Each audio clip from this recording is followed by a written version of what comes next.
Welcome friends, Jai Bharat, Jai Hindustan.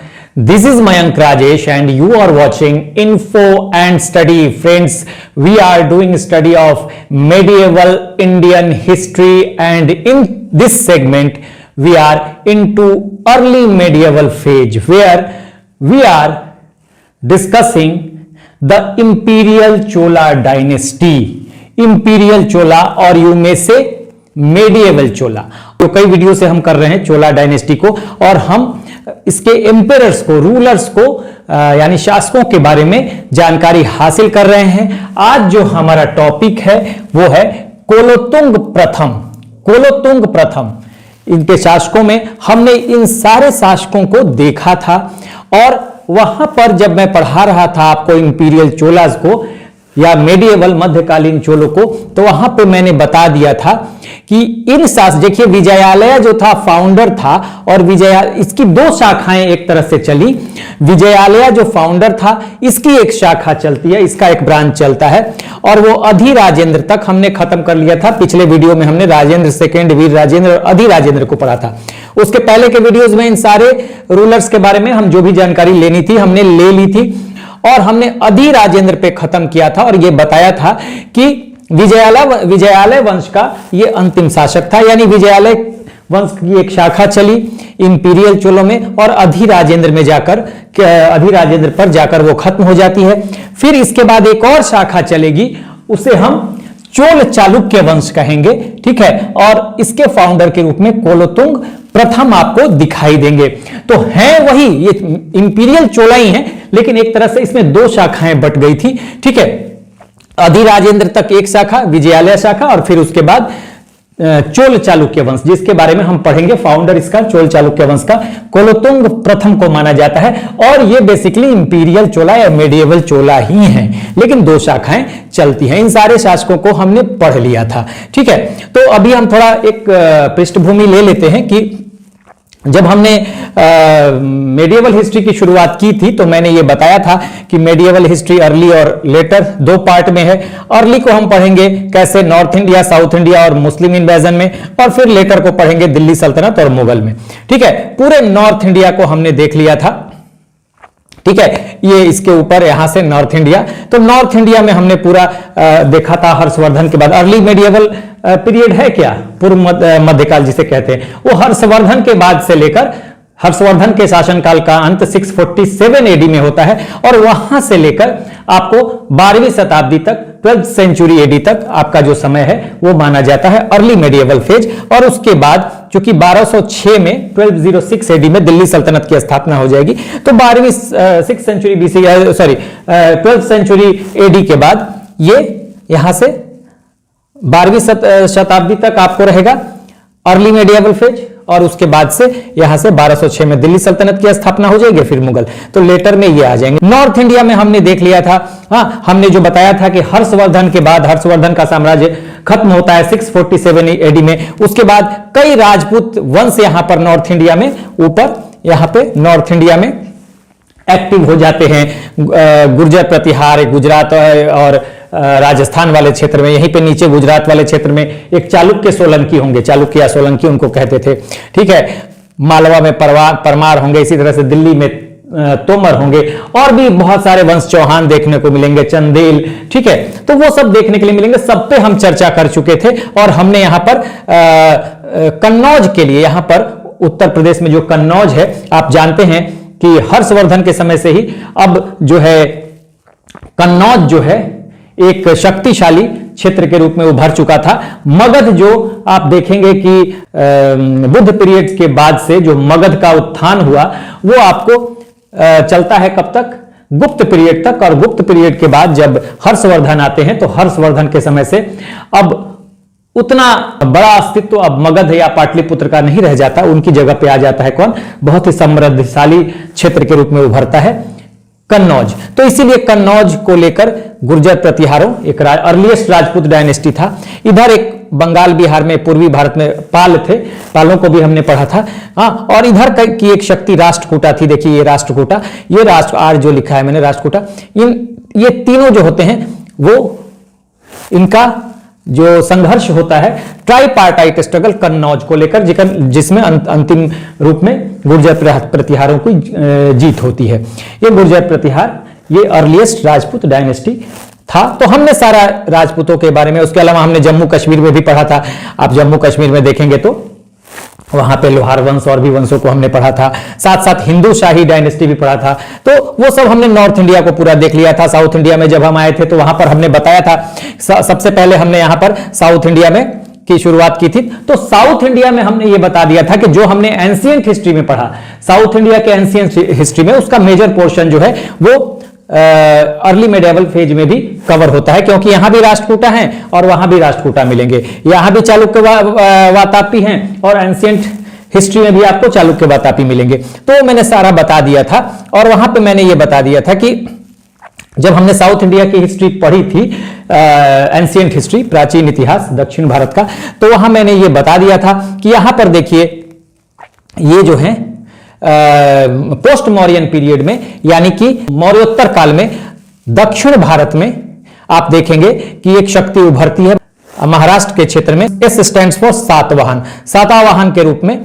इधर आपको north India में आप समझिए कि पोस्ट मौर्यन पीरियड में कुछ विदेशी ताकतें भारत में आती हैं और कुछ देशी ताकतें उभरती हैं। विदेशी ताकत के रूप में सेंट्रल एशिया से और नॉर्थ वेस्ट से भारत में इन करते हैं कौन? इंडो ग्रीक, हाँ, हिंदी यूनानी, फिर आपको आते हैं शक यानी सीथियंस, फिर आते हैं पहलव, ये पल्लव हैं, वो पहलव थे, ठीक है।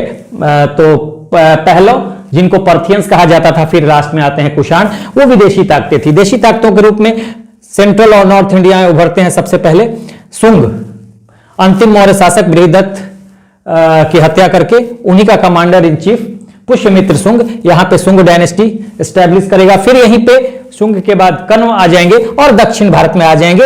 एस स्टैंड्स फॉर सतावाहन, ठीक है, सतावाहन या सातवाहन। सातवाहनों के अंत के बाद ये महाराष्ट्र वाला क्षेत्र पे आएंगे। सातवाहनों के अंत के बाद यहीं पे आ जाएंगे Vakataka, V stands for Vakataka, ठीक है, वी स्टैंड्स फॉर वकाटका। तो यहीं से हमने दक्षिण भारत के इतिहास को अगर आप देखें तो हमने एक संगम पढ़ा था, संगम काल, और फिर हमने वकाटकों से शुरू किया था, पहले संगम और फिर वकाटकों से। तो वकाटकों के बाद यहां पे आ जाएंगे सीवी, यानी CV stands for Chalukya Vatapi. देखिए पहले सातवाहन महाराष्ट्र के क्षेत्र में है, ठीक है, थोड़ा इसको अच्छे से देख लीजिए। ये सातवाहन जो थे यहां पर, ये महाराष्ट्र का क्षेत्र पूरा था, ठीक है ना। ये सातवाहन यहां पे दक्षिण भारत में एक्टिव हो जाएंगे, ठीक है। इन्हीं की जगह पे आ जाते हैं फिर वकाटक, पहले सातवाहन फिर आते हैं वकाटक, ठीक है। वकाटकों के बाद चालुक्य वातापी यहीं पे आएंगे। कुछ पहले ये सातवाहन और वकाटक कहां पे थे? महाराष्ट्र के क्षेत्र में। धीरे धीरे इनका विस्तार ये जब चालुक्य वातापी आएंगे तो ये क्षेत्र बढ़ जाएगा कर्नाटका तक, वातापी या बादामी तक, तो चालुक्य वातापी हो जाएंगे। फिर चालुक्य वातापी को रिप्लेस करेंगे राष्ट्रकूटाज, आर, यहीं पे राष्ट्रकूटा आ जाएंगे और फिर यहीं पे चालुक्य कल्याणी आ जाएंगे। तो ये हमने देख लिया था। अब जिस समय चालुक्य वातापी और राष्ट्रकूटा यहां पर हैं, ठीक है, उसी समय यहां पर पल्लव है, यानी कि चालुक्य वातापी और राष्ट्रकूटा जो हैं वो पल्लवों के पैरेलल हैं, समानांतर चले, नहीं कि दोनों पैरेलल शक्तियां हैं। दोनों में हमने टकराव भी देखा था। और ये चालुक्य कल्याणी और चोल, ये इंपेरियल चोल है, यही इंपेरियल चोल है, ये पैरेलल शक्तियां हैं, चालुक्य सीके, चालुक्य कल्याणी और चोल, ठीक है। तो ये जो चोल है, मैंने बता दिया था कि ये जो चोल, इंपीरियल चोला या मेडिएवल चोला, ये इन्हीं पल्लवों को रिप्लेस करेंगे। ये पल्लव कहां पे थे? Southern Andhra, SA stands for southern Andhra यानी दक्षिणी आंध्र, और NT stands for northern Tamil Nadu. तो दक्षिणी आंध्रा और उत्तरी तमिलनाडु के क्षेत्र पे पल्लव थे, इन्हीं को रिप्लेस करेंगे ये चोल, जो कि पल्लवों के सामंत के तौर पे देखे जाते हैं। ये सामंत थे पल्लवों के। तो ये हमने देखा था, ये सारा हमने पढ़ लिया था जब हमने दक्षिण भारत के इतिहास की शुरुआत की थी। तो हमने पल्लवों तक पढ़ लिया था। हमने सातवाहन तो हमने पोस्ट मॉडर्न पीरियड नहीं पढ़ा था। उसके बाद हमने जब दक्षिण भारत के इतिहास की शुरुआत की थी एंशिएंट पीरियड में, तो सबसे पहले हमने वकाटकों को पढ़ा, फिर चालुक्य वातापी पढ़ा, फिर राष्ट्रकूटा, फिर चालुक्य कल्याणी, उसके बाद पल्लवों तक हमने पढ़ लिया था। और मैंने बताया था कि ये जो चोल हैं दक्षिण भारत में, इनको हम पढ़ेंगे यहां पर अर्ली मेडिएवल फेज में। तो चाहे आप इन सबको आप पढ़ लेते अर्ली मेडिएवल फेज में या फिर प्राचीन भारत के, दक्षिण भारत के प्राचीन इतिहास में, कहीं भी पढ़ लेते, कोई दिक्कत नहीं थी। तो इन सबको तो हमने यहां से लेकर यहां तक पल्लवों तक पढ़ लिया था एंशिएंट हिस्ट्री में, भारत के दक्षिण भारत के एंशिएंट हिस्ट्री में, और बच गया था चोल। तो चोलों का स्टडी हम यहां पे कर रहे हैं, ठीक है। तो इस तरह से मैंने एक आपको, तो पहले नॉर्थ इंडिया और साउथ इंडिया में हम अंतिम पड़ाव पे हैं, उसके बाद हम मुस्लिम इन्वेजन देखेंगे, ठीक है। और मुस्लिम इन्वेजन में अरबों का इन्वेजन सब नॉर्थ वेस्ट से होगा, अरबों का होगा, फिर गजनबी का होगा, फिर मोहम्मद गोरी का होगा। तो ये सब चीजें हम यहां देखेंगे, फिर बाद में दिल्ली सल्तनत और मुगल। इस तरह से हमने एक आपका बैकग्राउंड बना दिया, ठीक है। तो जब हमने दक्षिण भारत के इतिहास की शुरुआत की थी तो पहले हमने संगम डायनेस्टी से की थी। यहीं पे चेर, पांडे और चोल यहां पे थे। यहां पे चेर थे, मालाबार कोस्ट, केरल और थोड़ा नीचे तमिलनाडु वाले क्षेत्र पे यहां पे चेर थे, ठीक है। यहां पे जो लाल वाला पार्ट है यहां पे पांडे थे, और यहां पे आपको ऊपर चोल थे, जहां पे अभी पल्लव दिखाई दे रहे हैं। इन्हें हम संगम एज के जो चोल थे उन्हें हम अर्ली चोला कहते थे, ठीक है, अर्ली चोला। लेकिन ये मेडिएवल चोला जिन्हें हम, या मध्यकालीन चोल जिन्हें हम इंपीरियल चोल कहते हैं, इसका रीजन ये था, मैंने बता दिया था कि जो अर्ली चोला थे यानी संगम एज के जो चोल थे वो यहां पर देखिएगा कावेरी नदी है, ये कावेरी नदी, तो ये कावेरी के आसपास ही सिमटे हुए थे। लेकिन ये मेडिएवल चोल जो हैं ये इनका अंतरराष्ट्रीय अस्तित्व था, इंटरनेशनल एग्जिस्टेंस इन्होंने बनाया। इन्होंने आप देखेंगे तो चेर, पांडे और चोलों पे तो इनका था ही, चेर, पांडे और पल्लवों पर तो इन्होंने विजय पाई ही, साथ साथ यहां पे श्रीलंका था, श्रीलंका को इन्होंने जीता। उसके बाद इधर देखेंगे तो लक्षद्वीप था, ठीक है, मालदीव्स था, इधर अंडमान था, ठीक है। उसके बाद आप देखेंगे तो इस तरफ आपको म्यांमार, जिसे पहले वर्मा कहा जाता था, म्यांमार, कंबोडिया, कडारम, आज जो इंडोनेशिया है आइलैंड, उसके कुछ पार्ट उन्होंने जीते थे, जावा, सुमात्रा, ये सब। तो एक तरह से इनका इंटरनेशनल एग्जिस्टेंस था, तो इसलिए इनको इंपीरियल चोला कहा गया। अर्ली चोला कावेरी तक सिमटे हुए थे, कावेरी नदी के आसपास। लेकिन ये जो लेटर चोला है, जिन्हें हम लेटर या मेडिएवल चोला कहते हैं, इंपीरियल चोला कहते हैं, इन्हें इसलिए इंपीरियल चोला कहते हैं क्योंकि ये जो है इनका अंतरराष्ट्रीय अस्तित्व था। तो इस तरह से हमने ये सारा चीज देख लिया था, एक बैकग्राउंड था, ठीक है।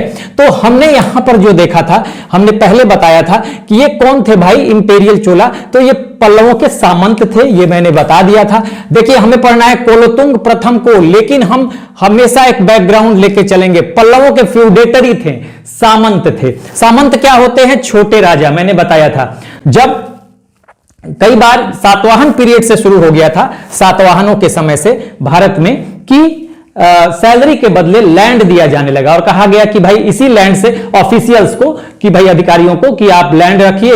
एक बड़ा टेरिटरी दे दिया गया, छोटा टेरिटरी दे दिया गया, और कहा गया कि इसी से आप अपना खर्च निकालिए। धीरे धीरे जब इनको लैंड दिया गया तो इनको प्रशासनिक अधिकार मिल गए, जुडिशियल राइट मिल गया, फिर वहीं पे टैक्स कलेक्शन का अधिकार मिल गया। तो एक तरह से ये छोटे राजा की तरह हो गए। ये सिर्फ बड़ा जो एम्पायर का हेड होता था, जो साम्राज्य का हेड होता था, जो प्रमुख एम्पायर होगा, उसको खाली ये टैक्स पहुंचाएंगे, बाकी ये इंडिपेंडेंट रहेंगे अपने क्षेत्र में। तो एक तरह से छोटे राजा हो गए जिनको सामंत कहा जाता था। बार बार ये मैं बताते रहता हूं आपको। तो पल्लवों के सामंत थे, ठीक है। और विजयालया को हमने पढ़ लिया था, जिसने क्या किया था, 850 एडी में विजयालया ने इंपीरियल चोलों को फाउंड किया था, मतलब इसके संस्थापक के रूप में विजयालया को देखा जाता है। इसने क्या किया था, इस विजयालया ने, देखिए यहीं पर, ये चूंकि पल्लवों के सामंत थे, तो सामंत का मतलब ये यहीं पे कहीं होंगे विजयालया, ये चोल जो कि इसके अधीन होंगे पल्लवों के, ठीक है। ये सामंत थे यानी कि अधीन होंगे। धीरे धीरे क्या हुआ कि आगे विजयालया ने 850 एडी में यहां पे ये पांडे के क्षेत्र में तंजावुर है, इसको जीत लेता है और ये क्या करता है, यहां पे चोल डायनेस्टी फाउंड कर देता है। और फिर बाद में ये आता है आदित्य प्रथम, जो अंतिम पल्लव शासक अपराजित वर्मन को हराएगा और ये पूरे पल्लव साम्राज्य को अपने में मिला लेता है। और इस तरह से ये पूरा पल्लव साम्राज्य यहां से खत्म हो जाएगा और यहां पे कौन आ जाएंगे, ये पल्लव साम्राज्य खत्म होता है यहां से, और ये पल्लवों का अंत होगा और यहीं पे चोल आ जाते हैं। ये मैंने आपको बता दिया था। फिर बाद में पारंतक फर्स्ट आते हैं, जिसे real founder Vijayalaya, Parantaka first real founder, ये मदुराई जीतेगा और ये पूरा आ जाएगा इनके पास, ठीक है ना, ये पूरा क्षेत्र आ जाएगा। तो इस तरह से पारंतक फर्स्ट तक ये सारा क्षेत्र आ गया। फिर धीरे धीरे ये चेरों को भी हराएंगे, पल्लवों को हरा ही दिया। धीरे धीरे ये क्या होता है, इधर उड़ीसा होते ये बंगाल तक पहुंच जाएंगे राजेंद्र प्रथम के समय, ठीक है, ये बंगाल तक पहुंच जाएंगे। तो इस तरह से एक बड़ा क्षेत्र इन चोलों का ये पूरा हो जाएगा। तो मेरे ख्याल से आपने बैकग्राउंड समझ लिया। हमने जब शासकों को शुरू किया था तो यहां तक आपने देख लिया, फिर पारंतक सेकंड, फिर उत्तम चोल, राजराज फर्स्ट और राजेंद्र फर्स्ट को हमने देखा था। राजराज फर्स्ट ने उत्तरी श्रीलंका जीता था। राजराज फर्स्ट ने, देखिए ये श्रीलंका है, तो उत्तरी श्रीलंका राजराज फर्स्ट ने जीत लिया, ठीक है। ये राजराज फर्स्ट ने उत्तरी श्रीलंका जीता, ये उत्तरी श्रीलंका। जबकि राजेंद्र प्रथम आता है तो ये पूरा श्रीलंका जीत लेगा, पूरा श्रीलंका इसके पास हो जाएगा। फिर राजाधिराज फर्स्ट, राजेंद्र सेकंड, वीर राजेंद्र जिसे वीर राजेंद्र महाकेसरी भी कहा जाता है, और अधिराजेंद्र विजयालय वंश का अंतिम शासक इंपीरियल चोलों में। फिर एक दूसरी शाखा शुरू हो जाती है कोलोतुंग प्रथम से, ठीक है, और इस शाखा को कहा जाता है चोल चालुक्य वंश, ठीक है, चोल चालुक्य वंश कहा जाता है। ऐसा क्यों कहा जाता है ये भी मैं बताऊंगा। मेरे ख्याल से ये सारा आपने देख लिया, ठीक है। जो हमारा देखिए एम्पेरर्स में जहां तक बात है तो बहुत इंपॉर्टेंट है राजराज फर्स्ट, राजेंद्र फर्स्ट, सबसे ज्यादा इंपॉर्टेंट यही दोनों हैं। और उसके बाद अगर तीसरा कोई शासक इंपॉर्टेंट है तो ये कोलोतुंग प्रथम, इसको आपको जानना है। वैसे बहुत इंपॉर्टेंट क्वेश्चन दूसरे पार्ट से भी बनते हैं, हमने वो सब पार्ट आपको करा दिए हैं, ठीक है, पिछले वीडियोस में आप देख सकते हैं। अब देखिए ये क्यों था, देखिए ये जो चालुक्य थे, ये चालुक्य की इन चालुक्यों की 3 शाखाएं थी। मूल शाखा जो थी यहां पर जो मैंने बताया चालुक्य वातापी, जिन्होंने बादामी को अपना, बादामी या वातापी दोनों नाम है कर्नाटका में, इसको अपना बनाया इन्होंने राजधानी। फिर उसके जगह पे राष्ट्रकूटा आते हैं और राष्ट्रकूटों को रिप्लेस करके चालुक्य कल्याणी आ जाएंगे, जो कि दूसरी शाखा शुरू करेंगे।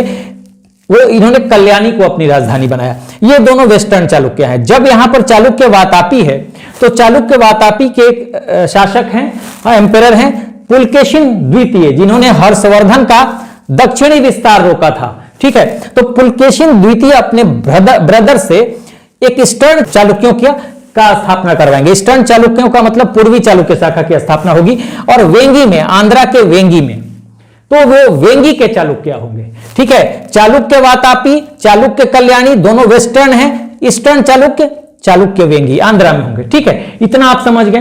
तो इन्हीं चालुक्य वेंगी के यहां, ठीक है, चालुक्य वेंगी जो थे ये वेंगी थे, वेंगी के चालुक्य वंश, इसलिए कि यहां पे जो चालुक्य है ना चोल चालुक्य, तो ये चालुक्य वेंगी के चालुक्य हैं जिनसे चोल चालुक्य वंश बनता है। तो ये राजा जो है ना, राजा फर्स्ट जो है, इनकी बेटी की शादी होती है, ठीक है, ये चालुक्य वंश में, ठीक है, चालुक्य वंश में शादी होती है वेंगी के चालुक्यों के यहां, ईस्टर्न चालुक्यों के यहां, ठीक है, राजराज फर्स्ट का, ठीक है ना, इनकी बेटी की शादी होती है ईस्टर्न चालुक्यों के यहां, ठीक है, ईस्टर्न चालुक्यों के यहां, ये आंध्रा में थे ये, ठीक है, ईस्टर्न चालुक्य।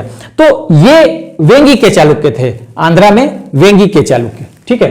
तो अब क्या था कि इनकी जो शादी होती है और इन्हीं से जो आगे वंश बढ़ रहा है उन्हीं में थे कोलोतुंग प्रथम। तो चोल चालुक्य जो थे, ये चोल चालुक्य कैसे बना, चोल और चालुक्य वेंगी के वैवाहिक संबंध से के बाद से ये एक वंश शुरू होता है, ठीक है। चोल और चालुक्य वेंगी, देखिए यहां पर आप लिख भी लीजिए कि ये वेंगी के चालुक्य वंश, ये चालुक्य जो थे वेंगी के चालुक्य थे, ठीक है, वेंगी। तो ये आप ध्यान रखिएगा, जो आंध्रा में थे, ईस्टर्न चालुक्य। तो इस तरह से कोलोतुंग प्रथम दूसरी ब्रांच है। तो कोलोतुंग प्रथम कौन है भाई, इसके फाउंडर हैं चोल चालुक्य वंश के, चोल चालुक्य वंश के फाउंडर। ओरिजिनल नेम इनका भी राजेंद्र था, ठीक है। पत्नी मधुरांतकी और त्यागवल्ली, बस जानने के लिए है, पुत्री सुत्त मल्लियार, यानी डॉटर है सुत्त मल्लियार, वाइफ्स हैं इनकी मधुरांतकी और त्यागवल्ली, ठीक है। ये बस जनरल इंफॉर्मेशन। इनके टाइटल बहुत सारे हैं, जिसे सुगम तविर्त, जयधर, अभय, कुलशेखर पाल, विरुद्ध राजभयंकर, विष्णुवर्धन, कतई कोंड चोल, चाल लिख दिया मैंने ना, चोल और चोल यहां पर ये दो देखिए, कतई कोंड चोल और मलय कोंड चोल। अब यहां पर देखिए ये मैंने ग्रीन स्पॉट लगाया हुआ है, इसका मतलब ये दोनों बहुत ज्यादा इंपॉर्टेंट है और यहां से ये सवाल आए हुए हैं एग्जाम में, ठीक है ना। ये जरूरी नहीं है आपके लिए, बस एक बार देख जाइएगा, लेकिन ये ध्यान रखिएगा सुगम तविर्त और कतई कोंडचोल और मलय कोंडचोल, क्योंकि इनके कॉइन्स पे था, सिक्कों पे था इनकी उपाधि। और सुगम तविर्त इनका नाम पड़ा था क्योंकि इन्होंने बहुत सारे छोटे टैक्सों को खत्म कर दिया था। देखिए मैंने क्रॉस लगाया है, स्मॉल टैक्सेस को इन्होंने खत्म किया था, इसलिए सुगम तविर्त इनकी उपाधि या टाइटल बनी थी। तो ये दो याद रखिएगा एग्जामिनेशन पॉइंट ऑफ व्यू से, मोस्ट इंपॉर्टेंट आया हुआ है एग्जाम में, ठीक है, मोस्ट इंपॉर्टेंट ये दो नीचे का, ठीक है। तो यहां पे आपका हो गया। अब इधर देखते हैं आगे, देखिए अब यहां पर एक बड़ी बात निकल के आ रही है कि अब तक जो इनका इंटरनेशनल एग्जिस्टेंस बना हुआ था और इनके कंट्रोल में बहुत सारे विदेशी टेरिटरीज भी थे, अब धीरे धीरे पीस की तरफ बढ़ रहा है, शांति काल। और एक तरफ से आप कहिएगा तो चोलों का इधर से अब देखिएगा कि डिक्लाइन शुरू हो जाएगा। क्यों? क्योंकि अब देखिए श्रीलंका स्वतंत्र हो गया। श्रीलंका, ये श्रीलंका राजराज प्रथम ने उत्तरी पार्ट जीता श्रीलंका का, ठीक है। राजेंद्र प्रथम ने पूरा जीत लिया श्रीलंका, मैंने बताया। राजाधिराज फर्स्ट, राजेंद्र सेकंड, इवन वीर राजेंद्र तक आप देखेंगे कि ये जो विजय बाहु श्रीलंका का शासक है इसको हराया था, वीर राजेंद्र, जिसका पूरा नाम वीर राजेंद्र राजकेसरी, राजकेसरी इनका टाइटल था, उपाधि था। लेकिन यहां आते आते अब श्रीलंका जो है, ये श्रीलंका ये स्वतंत्र हो रहा है, इंडिपेंडेंट हो रहा है। उस समय शासक कौन है? तो विजय बाहु।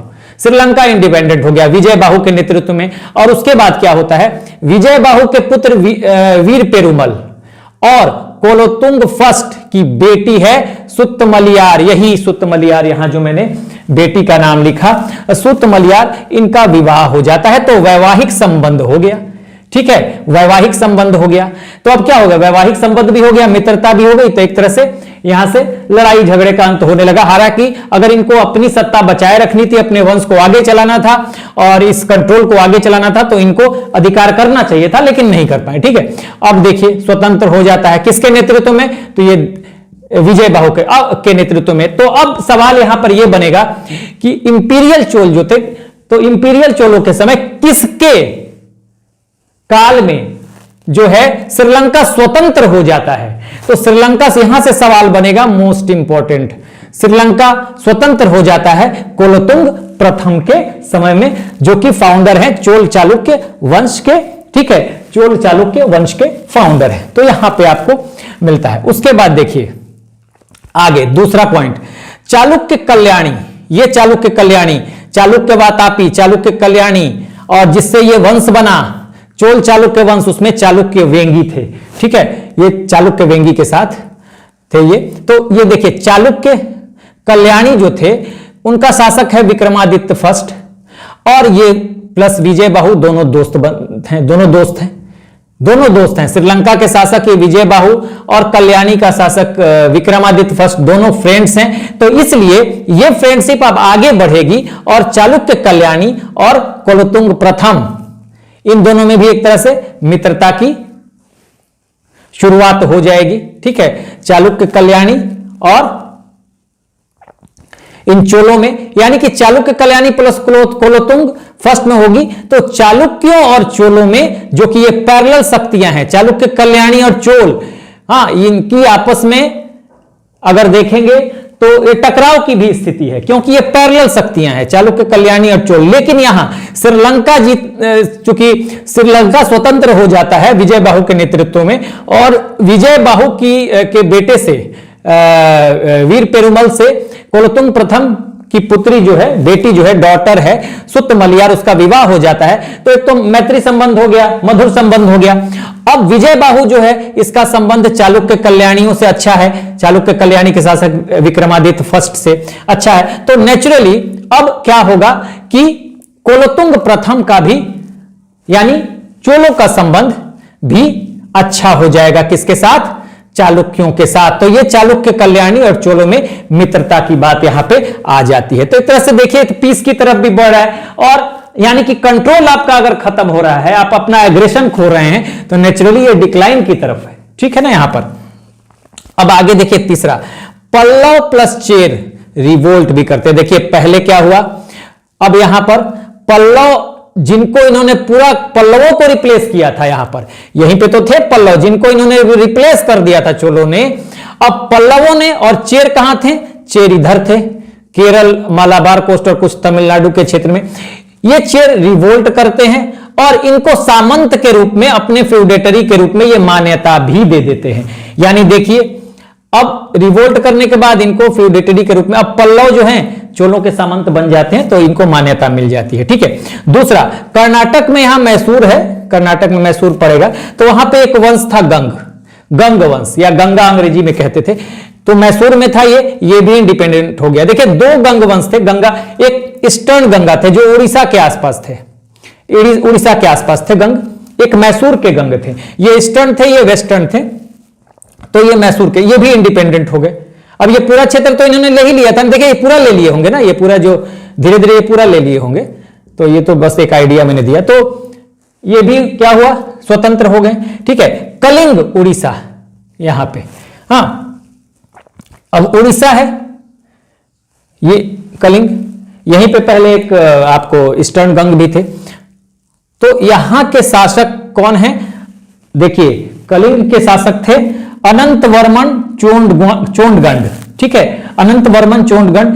तो इनके समय में रिवोल्ट हो जाता है, कहां पे, कलिंग में भी, और दो रिवोल्ट होते हैं। इन दोनों रिवोल्टों का सप्रेस यहां पे लिखा हुआ मैंने, दमन किया जाता है। एक बार दमन करने के लिए भेजा जाता है, इसका पुत्र जो है अपने बेटे कुलोतुंग प्रथम को भेजेगा, कुलोतुंग प्रथम अपने बेटे विक्रम चोल को भेजेगा, और दूसरी बार में अपने सेनापति करुवाकर तोंडमल्लियार को भेजेगा, और इस तरह से ये सप्रेस किया जाएगा। ठीक है। तो ये पूरा कलिंग का की जो घटना थी उसके लिए था कि कैसे कलिंग के रिवोल्ट को, विद्रोह को दबाया गया। और कलिंग के बारे में जो इंफॉर्मेशन मिलता है इन सब विद्रोहों के बारे में, तो इंफॉर्मेशन एक किताब है, कलिंगतुपर्णी एक बुक है, यहीं से जानकारी मिलती है, जो लिखा गया है जयगोंड के द्वारा।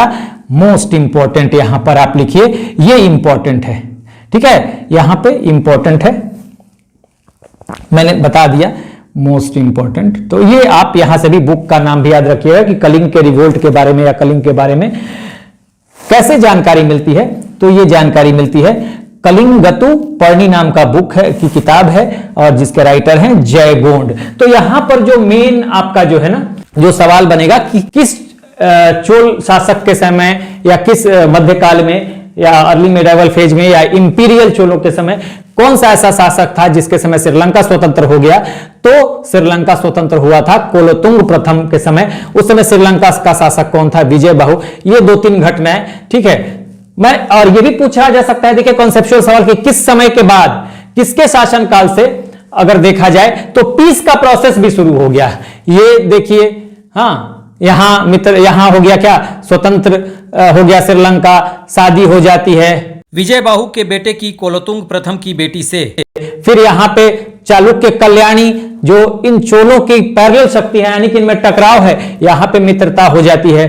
ठीक है, तो ये सब कुलोतुंग प्रथम के समय होता है। ये कॉन्सेप्चुअल सवाल है। ठीक है, तो ये आपको ध्यान रखना चाहिए। पल्लव चेर रिवोल्ट करते हैं तो उनको सामंत के रूप में, यानी फ्यूडेटरी के रूप में मान्यता मिल जाती है। गंग, जो मैसूर के गंग हैं, हाँ उनको, वो स्वतंत्र हो जाते हैं। कलिंग में रिवोल्ट होता है, लेकिन इस रिवोल्ट को दबा दिया जाता है। और इसकी जानकारी किस किताब में मिलती है, तो कलिंगतुपर्णी, जो कि जयगोंड द्वारा लिखा गया है। और कलिंग के शासक उस समय कौन थे, अनंत वर्मन चोंडगंड।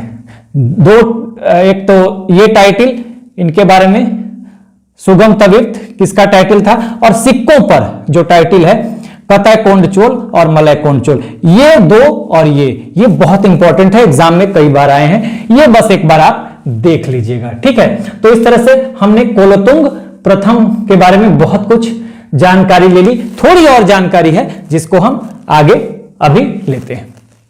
तो एक बार आप क्या करें कि इसका स्क्रीनशॉट ले लें।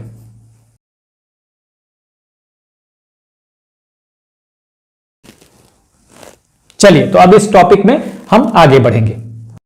Let's move on and now will take some remaining information about Kulottunga first. तो यहां पर देखिए, सबसे पहले यहां पर देखिए एक डेलीगेशन भेजता है 1077 एडी में, इसमें 72 व्यापारी हैं, 72 ट्रेडर्स हैं। कहां भेजता है? चाइना। देखिए इसके पहले राजराज फर्स्ट और राजेंद्र फर्स्ट ने भी चाइना भेजा था, लेकिन चाइना उस समय इतना बड़ा डेलीगेशन नहीं था, कुछ दूत भेजे थे इन्होंने। राजराज फर्स्ट ने भी भेजा था, राजेंद्र प्रथम ने भी भेजा था, लेकिन ये पूरा 72 मर्चेंट्स का या ट्रेडर्स का आप डेलीगेशन कह सकते हैं, एक पूरा दल जो था वो चाइना पहुंचता है इसके समय। तो ये एक बड़ी बात है। तो आप से ये सवाल बन सकता है कि कौन सा ऐसा चोल शासक था जिसने 72 या एक बड़ा डेलीगेशन जो था वो चाइना भेजा? हाँ, तो आपका आंसर होगा कुलोत्तुंग प्रथम यहां पर। ठीक है, आगे देखते हैं। कुछ फॉरेन विजिट भी इसने किया। कडारम गया और वहां कडारम जो था, वहां उसने कडारम की स्थिति बहुत खराब थी, तो उसको व्यवस्थित भी करता है, जाकर अरेंज करता है सारा, वहां उसकी व्यवस्था देखता है, उसको ठीक करता है। म्यांमार जाता है, म्यांमार जिसे पहले वर्मा कहा जाता था, और म्यांमार के शासक की पुत्री जो है, उसकी जो डॉटर है म्यांमार के रूलर की, उससे मैरिज भी कर लेता है, विवाह। और खमेर जाता है, खबर में कम्बोज राज्य जाता है। तो ये फॉरेन विजिट भी उसने कुछ किया था, बस एक इंफॉर्मेशन के लिए। उसके बाद देखिए 6 लाख गोल्ड क्वाइंस, मतलब 6 लाख स्वर्ण मुद्राएं ये देता है। एक बौद्ध विहार है, कहां पे? कैंटन चाइना में। ठीक है, तो कैंटन चाइना में ये देता है एक बौद्ध विहार को 6 लाख स्वर्ण मुद्राओं का डोनेशन। 2 टाइम्स ये भूमि का सर्वेक्षण कराता है, लैंड सर्वे कराता है। ठीक है, उसके बाद ये शैव है, शैवाइट है। तो चिदंबरम मंदिर है, इसकी शुरुआत इसी के समय होती है। और श्रीरंगम मंदिर के आकार को यानी साइज को ये इंक्रीज करता है। देखिए मैंने ऊपर की तरह एरो लिखा हुआ लगाया हुआ है, यानी आकार को बढ़ाता है। ठीक है, आकार वर्धन करता है। ठीक है, इसके कोर्ट में एक व्यक्ति है, रामानुजाचार्य स्कॉलर हैं, जो कि वैष्णव को धर्म को मानते थे। ठीक है, ये शैव को मानता था, ये वैष्णव को मानते थे। ठीक है, तो इनसे इनका कुछ वैचारिक मतभेद हो जाता है, डिस्प्यूट हो जाता है, जिसके चलते रामानुजाचार्य होयसल आ गए। ये इंपॉर्टेंट, मोस्ट इंपॉर्टेंट, कौन से ऐसे व्यक्ति थे जिनके साथ कुलोत्तुंग प्रथम का मतभेद हो जाता है या डिस्प्यूट हो जाता है? तो रामानुजाचार्य, और उसके बाद रामानुजाचार्य कहां चले जाते हैं? होयसल चला जाता है। इसको दूसरे ढंग से पूछ सकता है, रामानुजाचार्य किसके दरबार में थे और किस चोल शासक से उनका डिस्प्यूट हुआ जिसके बाद वो होयसल चले आए? तो कुलोत्तुंग प्रथम। तो यहां पर आपको बस ये एक इंपॉर्टेंट बात है, यहां पर जरूर इसको ध्यान रखिएगा, क्योंकि राजराज फर्स्ट और राजेंद्र फर्स्ट ने भी एम्बेसडर भेजे थे, दूत भेजे थे। ठीक है ना, लेकिन इतना बड़ा डेलीगेशन भेजने वाला ये चोल शासक था। कौन? कुलोत्तुंग प्रथम। ठीक है, 72 ट्रेडर्स का ये डेलीगेशन गया था चाइना, और 6 लाख स्वर्ण मुद्रा इसने दिया। किसने दिया 6 लाख स्वर्ण मुद्रा? कैंटन बौद्ध विहार को, चीन के कैंटन बौद्ध विहार को किसने स्वर्ण मुद्राएं दिया? 6 लाख। तो कुलोत्तुंग प्रथम ने। लैंड सर्वे 2 बार किसने कराया? कुलोत्तुंग प्रथम ने। कुलोत्तुंग प्रथम किस धर्म को फॉलो करता था? ठीक है, किस मत को? तो शैवाइट था ये, शैव धर्म को। और ये दोनों मंदिरों के बारे में, किस मंदिर का आकार वर्धन किया या साइज बढ़ाया? तो श्रीरंगम मंदिर का। ठीक है, किसके साथ उनका डिस्प्यूट हुआ? रामानुजाचार्य के साथ, जो उनके कोर्ट में रहते थे। बाद में ये डिस्प्यूट के बाद यानी मतभेद के बाद होयसल आ गए। तो एक बार आप स्क्रीनशॉट लें। So this is the end of the video. Do like, share and subscribe. Take care, keep smiling. जय हिंद.